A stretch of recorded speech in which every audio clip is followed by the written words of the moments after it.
The Editor-in-Chief is live in 10, 9, 8, 7, 6, 5, 4, 3, 2, 1.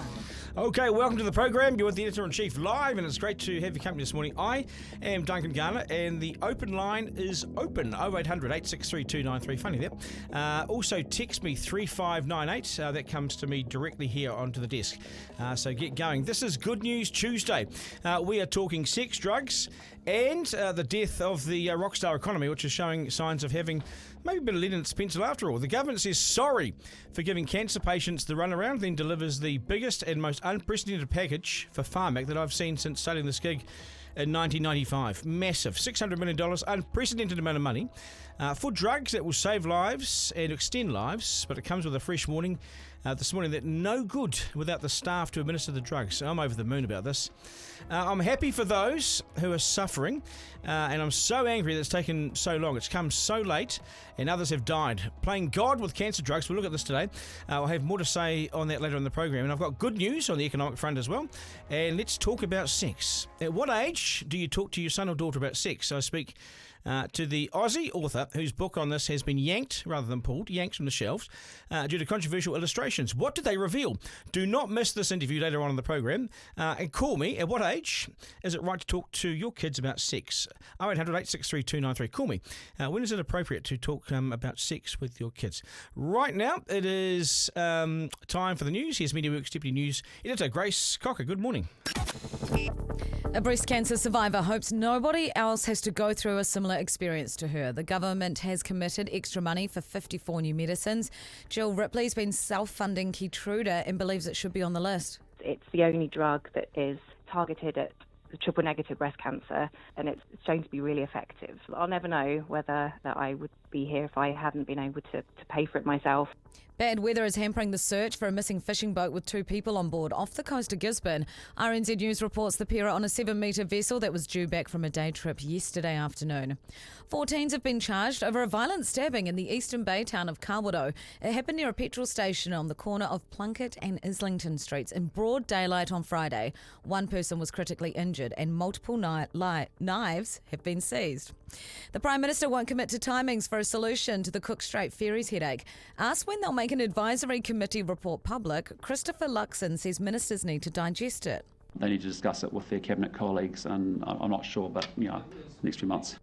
An $80,000 reward for information on 3 missing Marakopa children expires at midnight. Courtney Fraser has more. Ember, Maverick and Jada have not been seen since December 2021 after they were taken by their father, Tom Phillips. Police say they have received over 150 new pieces of information, 50 of which they are investigating further. Protests have followed US comedian Jerry Seinfeld to New Zealand. Pro-Palestinian demonstrators gathered outside a Spark Arena show in Auckland last night. To sport, an emotional TJ Perenara is back in the All Blacks. The Hurricanes halfback ruptured his Achilles in November 2022 and missed all of last season. In basketball news, there is next week's Olympic qualifying tournament in Greece, and it just got tougher for the All Blacks. NBA All-Star Luka Doncic has confirmed he'll play for Slovenia, and Australia is on the brink of elimination from the T20 World Cup. The 24-run loss to India this morning opens the door for Afghanistan to make the semi-finals. That's news and sport. Oh, that pleases me. Yeah, the Aussies on the way out. Tom Phillips, he has run the cops around in a merry dance for 2.5 years. The reward comes off tonight. And it's interesting. Everyone's captivated by this. I was in Whakatane in the weekend visiting family, and they were just engrossed in this story. Everyone just wants to know where he is, but and the cops what's happened and how it got to this point. The cops have got no idea. But do they maybe know where he is? And they don't want to escalate the situation because, he is known to be trained with firearms, etc. Yeah. He's good with them. Has he trained his kids for it? I mean, obviously all speculation and stuff, but could they maybe know and they're just playing it very cautious, hoping someone will smoke him out with the... Yeah, maybe, but that's... Yeah, no. But $80,000 obviously hasn't tempted that many people. I'm not that convinced the cops know what they're doing, to be honest. I mean, It's been 2.5 years, you think by now. can you hide in New Zealand? The answer is Well, obviously, possibly yes. Yeah, good stuff, Grace. Garner. Okay, so after forgetting their election promises in the last budget, National has finally announced it will fund the cancer drugs it promised it would during the election campaign. It's allocated a whopping $604 million over 4 years in extra Pharmac funding to cover up to 54 new medicines, including 26 for cancer treatment. It's great news. But why put those depending on those drugs through the stress of the last few weeks? It's been hideous. No one in New Zealand has fought harder for this than Malcolm Mulholland. For him, it's personal. His late wife, the amazing Wiki Mulholland, was fighting breast cancer and needed access to Ibrance, a treatment which was back then not funded by Pharmac. Wiki passed 2.5 years ago. She was just 43 years of age. Malcolm is still out there advocating, doing God's work. He really is. For everyday Kiwis who just want to live longer lives, he joins me now to explain what the announcement means. And Malcolm, congratulations firstly. I put a lot of this success at your feet.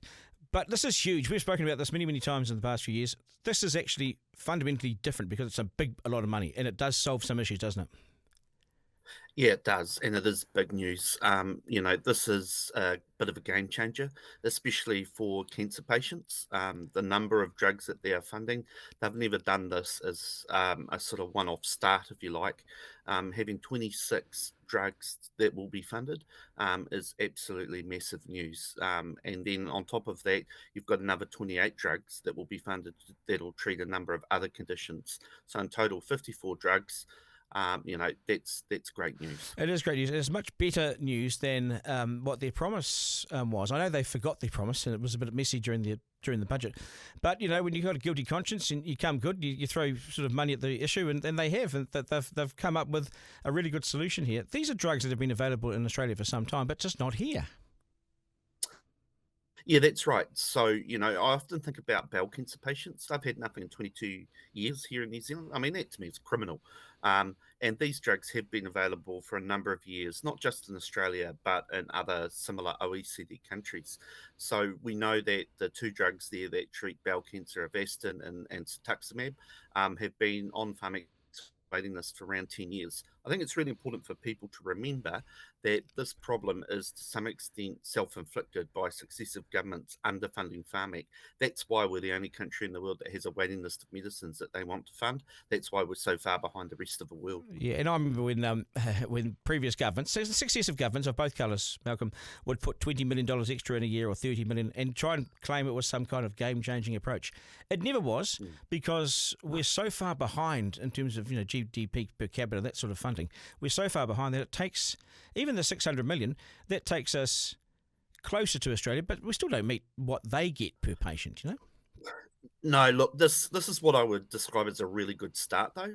We are still miles behind Aussie. So even with the increase in funding from yesterday, we did a bit of a back-of-the-envelope calculation. On a per capita basis, we spent around about $300 per patient. Aussie funds $750. So that's still how big that gap is. It's huge. This will save lives, or this will extend lives?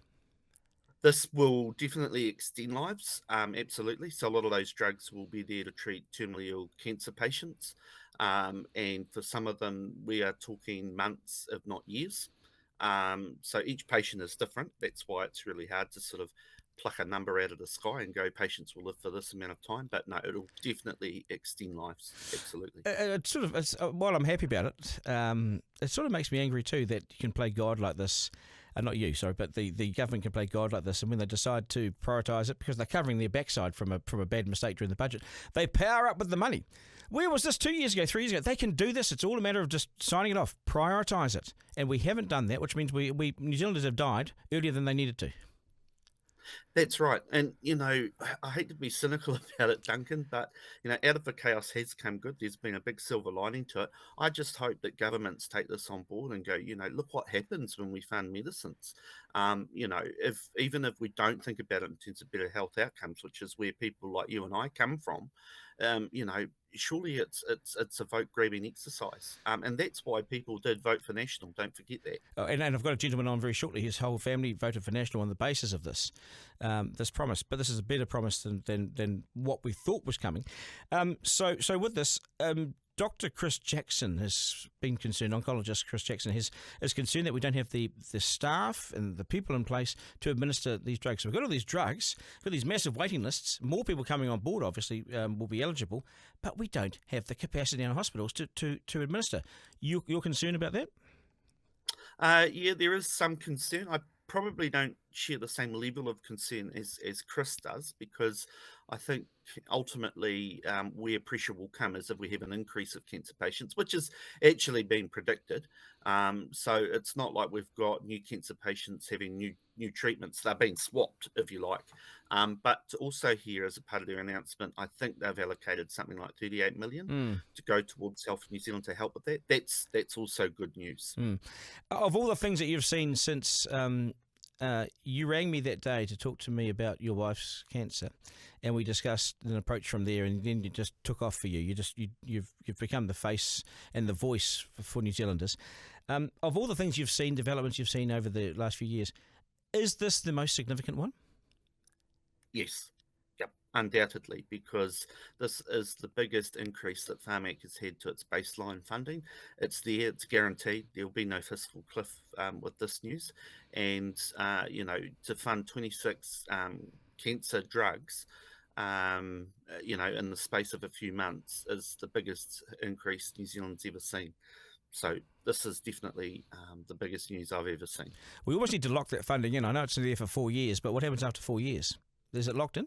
So it is there. It is there forever and a day, because they've allocated it there for out years. So that was a part of their press release, and so I have no doubt that that funding will remain there. It won't disappear. Yeah. It's a disgrace, though, isn't it, really, that it takes such a fight to get there. I believe it is a human rights issue for New Zealanders, and I believe that we were getting such third-class treatments and sort of third-class citizenship, basically, because we weren't getting what our friends and family and that were getting in other countries around the world. And I reckon we deserve it. And sometimes you've got to stand up. And good on you, Malcolm. You're a hero, mate. And the people that support you and back you. And I'm one of them. And I just want to say congratulations. You've done so well. And this is your victory, mate. Thank you, Duncan, and thank you for all the advocacy that you've been doing too. You've been highlighting this issue in the media since I got that disaster phone call, and we chatted. And we need to celebrate the wins, and this is definitely a win. It's a big time, that's for sure. Hey, Malcolm, all the best, mate. Take care. Be in touch. Thank you, Duncan. Garner. Okay, really big news. 0800 863 293. James says, I'm so happy about the drug announcement. Now Kiwis don't have to go overseas for cancer treatments. And that's the big change. Imagine saying goodbye to your family because you're off to Sydney for 8 weeks, some sort of chemo and some sort of drug treatment. You can stay here and live longer rather than go there and live longer there, but you're not with your family. Families matter at times like this, really do. 0800 863 293. What do you make of it? What do you think of it? Akhil Chaudary is one of those people with cancer who has been funding treatment through a Give Little page, which is really where the hope is. This is how New Zealanders do it. His whole family voted National because of the cancer drugs promise. They all said, yep, let's vote National. The former teacher was diagnosed with lung cancer in January 2022. He was only in his 50s. Never smoked in his life, so this diagnosis came out of nowhere. He had to have a lung removed after his diagnosis. Recently, the cancer has spread to his brain. But despite all of that, he's doing pretty well. He's doing pretty well thanks to a drug called osimertinib. In fact, he was at his oncologist yesterday who told him the news that he wanted to hear, and it's working. This drug is working. It's not cheap, and it's costing him more than $10,000 every 2 months. Who's got that sort of money? He doesn't. He has a Give Little page instead. This is his lifeline. Imagine how stressful that is when you're fighting for your life, for time with your family, and for your dignity, and you have to do this. Akhil joins me now. Akhil, g'day. Good morning to you. Good morning, Duncan. Good morning. How are you doing today? Is the news all set in that this is good news for you? I'm good, Duncan. I'm okay. Yeah, just had that news yesterday at 4 p.m. It was quite a long time coming, and then really gave me some hope now. Yeah, I'm happy to hear that news.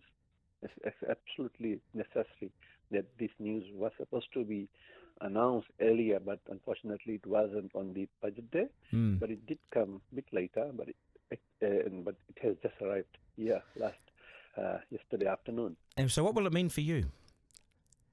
It gives me hope, Duncan. Gives me real hope. I don't have to struggle for money, and that's the most important thing. Here I was worried about money. He was worried about my health.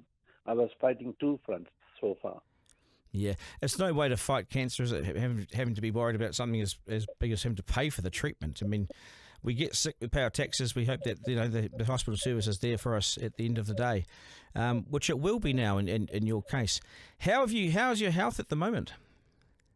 I'm good, Duncan. Yesterday I was with my oncologist and Dr. Tiffany at Greenland Medical Center. She said the written scan shows no new growth, so it's quite a good news for me. And she gave me a lot of hope. And then she was not aware of this announcement yesterday, actually. And then I was out of hospital. Then I had this news after that. Were you surprised at how big it was? At how large the sum of money is? Yeah, it's quite a significant amount of money the government has allocated to cancer drugs, and that's quite a good hope for cancer patients in New Zealand, including myself. Yeah, it's very significant amount. How disappointed were you when there was nothing in the budget? They'd promised this and there was nothing. It caused a real problem, didn't it? Very disappointed, actually. When this election manifesto was done by National, they put 13 cancer drugs. Mine was number one, actually. Out of 13, Aussie was placed at number one, at least. But anyway, they did not deliver on that on the budget day. I was very disappointed, devastated, and my family were all very, very upset with that. And actually, I wrote a letter to Dr. Shane Reddy before budget, asking him to look into this. He forwarded the letter to Honorable David Seymour. He replied to me in 2 pages, and he said, this is a drug which is on the investment list, and, they don't have funds to do that, and all sorts of excuses were there. Well, they found the funds now, haven't they? When they realised that their internal polling showed that they were going backwards because they broke a promise, they suddenly found $600 million, which is good news for those suffering cancer and, sort of future sufferers that, we finally have something there. Your whole family voted National because of this, is that right? Yes, Duncan. Actually, my whole family, me, my wife, my whole family, we are from Fiji. And then, I told all my family and friends to vote for National. They are going to fund these cancer drugs. That will be really, really big relief for me and for all other New Zealanders facing cancer struggles here. Yep. And my family, honestly, we all voted for National, thinking they are going to do something new which other governments haven't done. And then we voted for them and hoping they will do it, and carry out the promises as it was in their manifesto. It must have been stressful during that time when they didn't deliver and you're waiting sort of for some kind of answer. Yeah, it was very frustrating, actually. And then what happened, the media, it was highlighted in the media, and there's a very big pressure put on the government to come out clean on this one, deliver on their promises, which they haven't actually, and now they have delivered. I think if the media hadn't been putting pressure on them, they wouldn't have delivered it. No. I'm very sure. Well, that's how it works, isn't it? The public pressure can actually work. Hey, lovely to speak to you today. Keep in touch and all the very best with cancer, and let's hope you can get on top of it and get rid of it. Thank you, Duncan. And I'm still going to be on leave a little for some time until my drug becomes free in October, November. So a bit of struggle for a little while. Yes. And then I'll be all good after October and November. Okay. Well, let's hope that comes pretty quickly. All the very best. Take care. All the very best, Duncan. Have a nice day. Thank you. Thank you, sir. Thank you. Duncan Garner. Right, 0800 863 293. You're asking me online, where did they find the cash for this? Where's the money come from? Well, it's really simple. They have gone into a pre-spend for next year's budget. So they're using money put aside for next year. They've only got, I think, just $2 billion set aside of new spending for next year. There we go. There's $600 million gone already. So get in early and put your bids in because it's almost half gone. Where did they find the cash from? Not sure of this. Where's the money coming from? I just told you. That's where it's coming from next year, and also from the savings and the cuts that they have made. Who's going to administer it, Duncan? Who's going to administer it? Well, it's a staffing issue too, isn't it? Okay, 0800 863 293 is the number. 3 questions from the Editor-in-Chief. 1. At number 1 today, it goes like this. More money, more drugs, but could people still miss out? Because, well, We're stretched. Yep, possibly. Oncologist Chris Jackson says with the health system at capacity, the drugs might struggle to be administered. Cancer services up and down the country have waiting lists, and without more staff, wait times could actually grow. Jackson says urgent clarity is needed from the government. Welcome to government, sir. Nothing is ever as simple and as easy as you'd hoped. Pour those savings into the front line, National. That's your policy, remember, so make sure that it happens. 2. Number 2, could Labor and National have funded these drugs years ago? Yes. And that makes me bloody furious. Playing God with our lives. For years, Kiwis have been forced to Australia to get the right drugs or to die prematurely at home. What's the difference? But what worries me is both National and Labor had chances to put this right years ago and they never ever did. There were incremental funding increases. Whoop-de-doo. National's massive funding injection has only come because, well, they forgot to do it in the budget and they've been caught out, haven't they? Clearly, National's private polling showed Kojak was taking a shellacking, and when the PM's credibility is at stake, well, they can suddenly find $600 million. Just like that. 3. And number 3 today, how many kids do you need? Well, as many as you can afford. So in the case of tech billionaire Elon Musk, he now has 12. And he's been accused of keeping the latest one secret because it took 2 days to issue a media release. Leave him alone. Give the man some privacy. And a vasectomy. Garner. Okay, 0800 863 293 is the number. Good to have your company today. Thanks for your feedback. Thanks, it's all coming in here. Can we export our way out of this recession? Yesterday, Stats New Zealand announced that New Zealand's total exports, we've got lots of exports, we've got lots of exports too, at 7.2 billion in May. That's the first time that monthly exports have reached that kind of level, ever. So, is this good news? I would have thought it probably is. Is this the good news we've been waiting for? The green shoots, if you like. Infometrics boss, Brad Olsen, is with us now. Brad, g'day. Thanks for joining us, mate. Appreciate your time. Good morning. This is good news, isn't it? I mean, we can only really raise our GDP if we sell stuff to the world and create jobs, and this is good news, isn't it? Oh, it's great news. I mean, the fact that it's over $7 billion for the first time. May is always a good month of exports. It's sort of as you're getting a lot of the primary sector stuff out there, you're getting your fruits and vegetables, you're getting some more of your meats going. I think the other big thing is that actually our major market at the moment, the Chinese economy, isn't going all that well. Our exports there haven't been that great, but we're seeing better outcomes coming through in other areas. Exports into the US, for example, now quite considerably growing, the likes of our meat exports into the US as well, providing a bit of a counterbalance at a time when I think Chinese imports of our beef products and meat products are down something like 45% year on year. So we are really starting to do a bit more of that trade diversification. We're not doing it super deliberately. We're responding to economic trends across the world. That's encouraging. No, that's really encouraging too. And I knew you had some good news to share. And I take it this is it, because if we keep having months like this, then we come out of recession, don't we? Well, it certainly helps. I mean, I think the challenge at the moment, and we saw this in the GDP numbers last week, is that the exporting part of the economy, the goods producing, the sort of food producing part of the economy, if you will, the primary sector, but also manufacturing for food products, they were all up. That's great news. That is important. But other parts of the economy still doing it quite tough.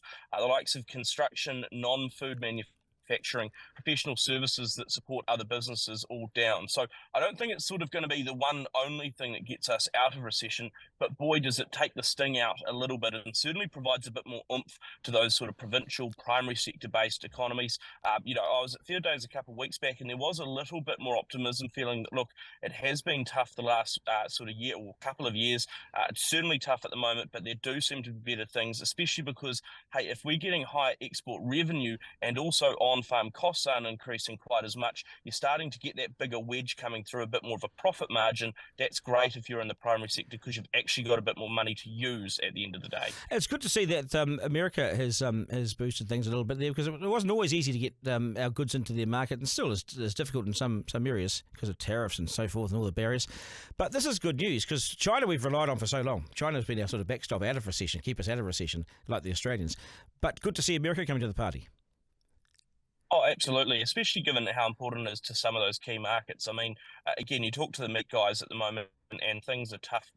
Kill prices are still pretty low, and part of that is because there was such a glut of meat that hit the market globally. China also not buying didn't help, but the US is providing a bit of a counterbalance. The US is also our biggest market for wine, so vineyards across the country are going to be pretty happy with some of those trends. It also, I think, speaks to the fact that often when we talk about trade, we've been looking at the biggest revenue numbers. But when I was in Japan earlier this year, quite a few people sort of said, hey, look, Japan might be New Zealand's fourth biggest market, but it might be one of the more profitable ones. And again, I think we need to sort of, when we talk about value add, that's also something we need to consider. Not only how do we add more value in the products that we send over, but how do we make sure we get the best profitability? And the likes of the US with some of those much higher end consumers, the likes of Japan, there are big opportunities in some of those areas as well, alongside the sort of wider parts of Asia that aren't just China. You know, it's a big region. There's a lot of interest in New Zealand goods. We can do a lot more there. Yeah. How come I paid $40 last night for 3 lamb shanks from the butcher? 3 lamb shanks, $40. When sheep prices, you know, they're so low, they've dived, yet these dudes, they're nailing me at the butcher. Well, what's the correlation? Well, it sounds like you might have found probably at the wrong time of year. I mean, certainly over summer you were getting a much better deal. I don't know if you Duncan, but I certainly did over summer. There were some pretty good deals to be had for a lamb roast or similar. So, I mean, probably a little bit of that is seasonal, again, because now is sort of the prime part of the export market. So you're paying that sort of export dollar, whereas over summer, a bit more opportunity for us by the sounds of it. But I think as well, it's one of those things where that's one of the challenges we often find in New Zealand, right? We sort of say, look, we want everyone to be paying top dollar for our export goods, but we don't want to pay it ourselves. We've got to choose where that stuff goes. Either we put it in our supermarket, but at the same price, because otherwise those farmers, they'll be going, well, I could be making a killing more if I did it elsewhere. That's one of the bigger trade-offs. The same with food prices, right? We talk a lot about that at the moment. We want them to be a bit lower so it's more affordable. At the same time, we want the primary sector and farmers and growers to get a decent return. There is a bit more of a Goldilocks zone here, I think, that we want to strike. Yeah, I agree, because it's great having these high international prices for our goods, because that means our farmers make a lot of money. Problem is, we get hit with the same thing. Where's the Kiwi dividend? Where's the social benefit to New Zealanders?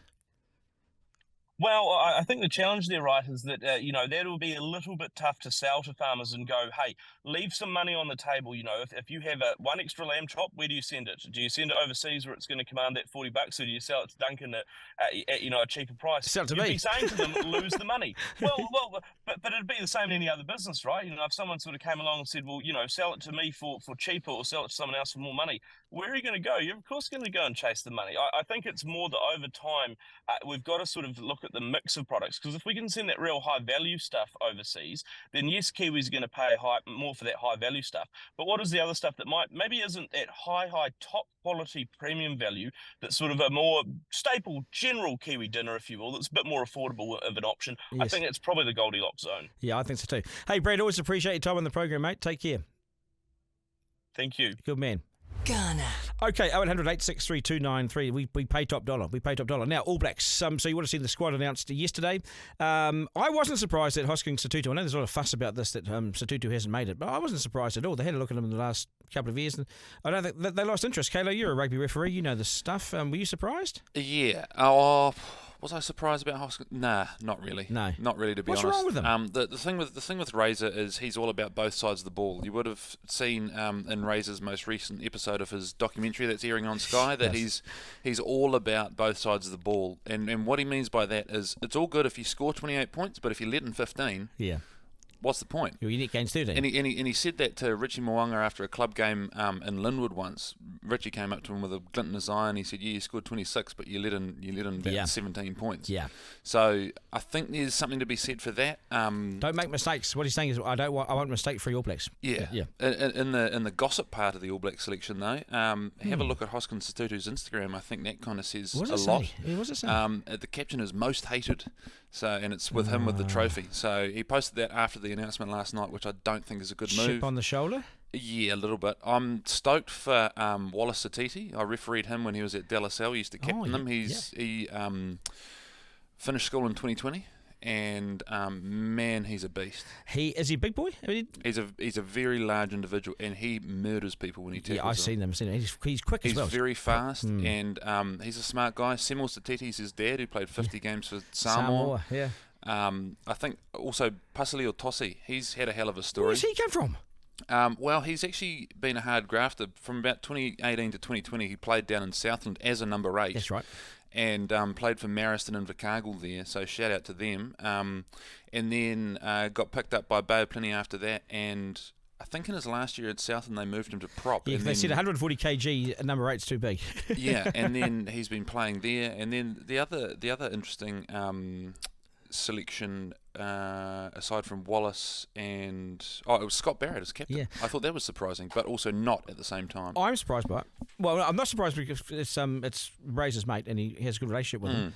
But I still think Artie deserved to be captain. I think that Artie's the New Zealand rugby player of the moment. Well, he's the World Rugby Player of the Year. Yeah. He's definitely the one that I think people are looking at now, like people used to look at Richie McCaw and Dan Carter and things. Artie is the pedestal player of the moment. He's the glamour. Totally. Yeah.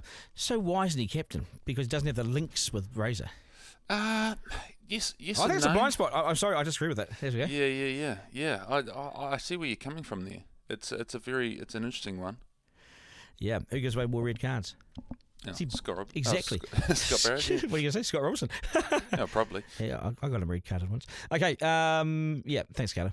Garner. So the controversial Welcome to Sex children's book has caused a real stir in Australia, and one retailer has removed it from the shelves. There's been an uproar over the graphic illustrations or sexual positions that are revealed in the masturbation, LGBTQI issues, and the anal sex, a move called scissoring. There's so much here. I don't even know. Look, I'm saying don't. Here we go. Here come the critics. Here they come. Why are you saying this stuff for? This is what's in the book. Drop the taboo. Drop the, ooh, too messy. This is what people talk about. This is on the internet, so now it's in a book. This is real life. The book, written by broadcaster Yumi Steins, with teen magazine advice columnist Dr. Melissa Kang. It covers sexual topics with illustrations, and before you freak out, they only recommend it to kids 14 and over. It tackles life's taboos, the stuff that mum and dad may not want to tell you. I don't remember hearing all this. It's a book that no one is forcing anyone to read. But it's causing a bit of a stir across the Tasman. Dr. Melissa Kang joins us from Australia, and Melissa, it doesn't shy away from anything, does it? I mean, it really opens up this debate, Melissa. Look, that's right. And what's changed in the world since you and I were teenagers, Duncan, is that young people can Google anything on their phones and will get all sorts of responses. Where the book came from, where the ideas came from, was that for many, many years, over 20 years, I used to answer questions that were written into a magazine called Dolly in Australia, and I believe it circulated in New Zealand as well. And so the questions, particularly some of the, as you say, the more graphic parts of the book, which was only about 20 pages, were directly coming from the questions that I used to get asked through the magazine, and some of those were very young readers. So what we tried to do in the book is really talk to lots of young people, so make sure we had up-to-date information about what young people were curious about, made sure we were talking about feelings, relationships, communication, where our ideas about sex come from in society, and how it's okay to have your own beliefs and values, but then also really just giving quite straightforward explanations, which were answers to the sorts of questions that I would get asked over and over and over. It's also, I remember Dolly. I remember that in my sister. I have two sisters. I remember the magazine. Yeah. Do you think it? I mean, it talks about scissoring and it gives all sorts of illustrations. Is that necessary, or do you think that puts this stuff into the minds of young people too soon?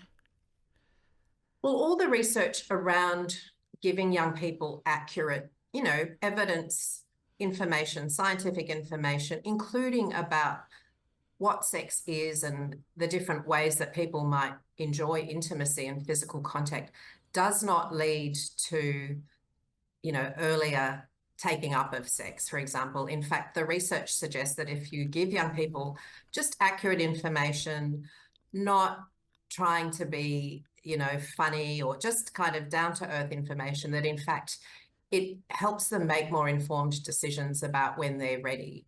So the section that talked about different ways to have sex, and when we asked young people, well, what is sex to you? It was a whole lot of things. It was not just about, what I learned at school, which was about birds and bees and making babies. It all sorts of ways to be intimate, and even with yourself, for example, were considered to be sex. So we wanted to try to encompass the range of ideas that young people have about sex, what they think it is, what it means to them, and also to make sure that we cater to a diverse audience of young people. When do you think we should be talking to our kids about sex for the first time?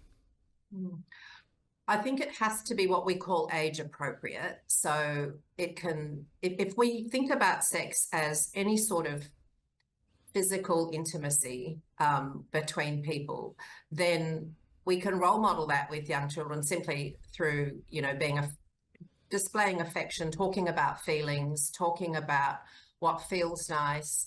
And then we bring in, as they get older and their bodies start to change. I mean, that's, I think, when it becomes really critical, because once a child, adolescent starts to go through puberty, they also experience changes in the way they think, changes in the way they feel, and they certainly can start to experience what we would call as what I would call as the doctor arousal and those kinds of sexual feelings. So I think just simply giving young people information about what those feelings are and how they're, there's a wide variety of them, but they are quite natural.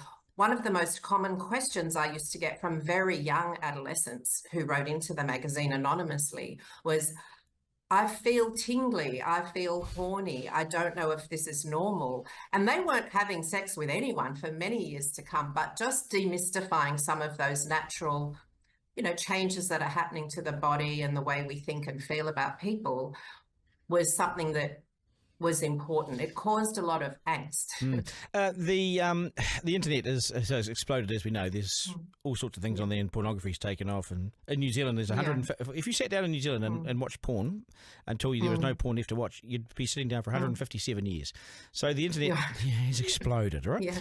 In many ways, publishers have to keep up, and publishers of traditional books have to keep up. And you go to libraries now, and very much the books are out of date. Things have replaced them. The internet.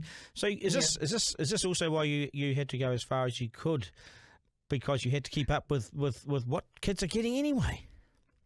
Yeah, that's right. And some of the research has shown that when young people access online pornography, whether they do it deliberately or accidentally, they're going to go for the pornographic sites that are free, that aren't going to cost them anything. So that's what we might call mainstream pornography. And that might be fine for adults, but for children and adolescents, we don't think that that's such a great idea, because they see very narrow expressions of, sexual intimacy between people. And it tends to be gearing towards almost violence. It tends to display behaviors and practices that young children and young people are way too young, in my opinion, to be thinking about or seeing. So we wanted the book to really go right back to the beginning and talk about those early feelings, that, how to understand what your body can do for yourself. And then when you start to sort of become interested in perhaps having some physical intimacy with another person, that you're aware that there's a whole range of different kinds of ways to enjoy intimacy. It's not just what you might see in free online porn sites. You've had a bit of reaction to the book, obviously. There's been all sorts of reaction. I think the Big W, they've pulled it from the shelves. Dimics are under pressure. What does that tell you? I think that there's certainly some backlash towards the book, which it's hard to know where that, it's coming from. Is it coming from a minority? Is it coming from a lot of parents? I think that what I say to people is, if you're an adult, a parent, a carer, read the book, look at all the content that surrounds those 20 pages in the middle or towards the second half of the book, and think about how you can start conversations with young people. I understand, obviously, that there are plenty of parents who feel like, no, children are too young to know this information. And when I say children, I'm talking about under 16, under 18. But all the evidence, certainly in Australia, but also around the world, suggests to us that young people are engaging in what I would call sexual activity. And that might be something like just some touching or some kissing. They start that very young. I mean, in Australia, the surveys that we've been running every 5 years for over 30 years now suggest that some of these early intimate behaviours start, as young as early high school. It interests me too because there's so much going on in our kids' heads, right? They're young and they're not developed yet. And they're developing, but they're not developed yet. And so they have social media, they have devices coming out their ears, they have all this stuff coming out, all the pressures of modern society. Now there's this, and I just wonder, at what point do we say, let them be kids and let them, I mean, I agree. I have no problem with the book. Personally, I think, I'm going to go and grab it for my 13-year-old boy who's very interested in girls. So he needs some warnings. He needs to know about consent and all sorts of things, right? And we're teaching him this at the moment, but the book will be great. But, it's just so much for their brain to deal with, isn't it? Yeah. Yes, I think that there's a lot of, there's just so much information about anything, whether it's about sex and relationships or consent or something completely different. And I guess, things like mental health and just health in general, food, nutrition, all those kinds of health messages. There's so much information and misinformation. So a book isn't going to fix that. One book isn't going to change the world or fix that. But I think what it is a very thoroughly researched, I guess, up to date at the moment anyway, information about something that's been going on, since humans existed. So I suppose that's the other way to look at it. It has been around a little while, hasn't it? Tell me, as my final question, some advice for people like myself, parents, and their kids are starting to get a little bit interested, 8, 9, 10, asking questions. What do we tell them? Well, we follow their lead. I think that's the most important thing. We're guided by what our children are asking. And what we know is that kids will switch off if the information we're giving them is not relevant to them. So if we talk about, sex, sex to some people means how to make a baby, and it involves a penis going into a vagina. Or there's other ways to make babies. Or we can say, sex is just something that feels nice in your body. It makes you feel tingly, and it's something that people might discover by themselves, or they might discover it with someone else. It can be as simple as that. Or, once they start perhaps getting to an age where they are thinking about dating, or you think, they're going on their first dates, they're starting to show interest in more intimate relationships, then you might start to talk about, what sex can mean when you're in a relationship with someone. And you don't have to go through all the, I guess, different practices and that sort of thing, but but you can allude to that. And that's where I think having a resource, whether it's a book or whether it's a really good, credible website, then I think that's a good way to sort of bring in the conversation. Well, let's look at this resource together, or how about you go have a read of this and then we can talk about it. Yeah, no, brilliant stuff. Hey, thank you so much for your time today, and all the best, and I look forward to the next one. Garner. Okay, lots of feedback coming in. Duncan, I'm still trying to figure out where to put condoms. No, you're not. Well, some people think sex is a thing of the devil, says Dave, and they're probably the ones who hate this book, probably. What you tell them, says Tooks, you tell them the truth.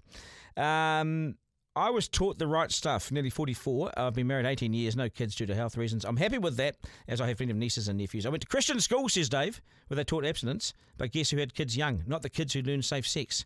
You got to have these discussions in society. When did you first learn about it, Forrester? Well, I don't know. My parents have always been fairly open with me. Like, my dad's a teacher and my mum's a scientist, so they're both pretty aware that it's important to, I was fairly lucky when it came to that, I feel. They set you down and said, this is how it works? They never set me down, but I just think that I always, they would just tell me things as I became of a certain age as I grew up. So it wasn't one big conversation. It was kind of just gradually introducing me to different things. Yeah, you just got to be up front. Just be honest. Truth. Yeah, exactly. Truth. Hide things in some sort of Christian paradise. God. Exactly. Okay, good man. It's the Slam Dunk. Right, so this $80,000 reward for information leading to fugitive Tom Phillips and the 3 missing Maricopa children is set to expire at 11:59 p.m. tonight, so all over. And I reckon, just listening to the cops, they have little new information on which to go on. Tom Phillips is showing up the cops as country bumpkins without a clue. As of late yesterday, the reward was at no risk of being uplifted because Phillips clearly has loyalties and relationships in the area that run deep. In short, he has run rings around this half-assed, barely warm police investigation for the past 2.5 years. He's made a mockery of them, and I'm wondering if the police have any idea what they're doing here. Have they treated this seriously enough? As of late yesterday, police admitted they haven't, during this reward period, been given any tips that bring them any closer to an arrest. They've had no tips that have seen them enter the bush to search a particular area. They haven't gone around the many, many outhouses and sheds in the farming area where they think he might be. They've had a handful of people overseeing the file, but it's pretty once over lightly for a guy who's effectively kidnapped his kids, breached custody rules, kept them from school, and is accused of a bank robbery. The reward has so far not smoked anyone out. 80k is not small, but it's not enough.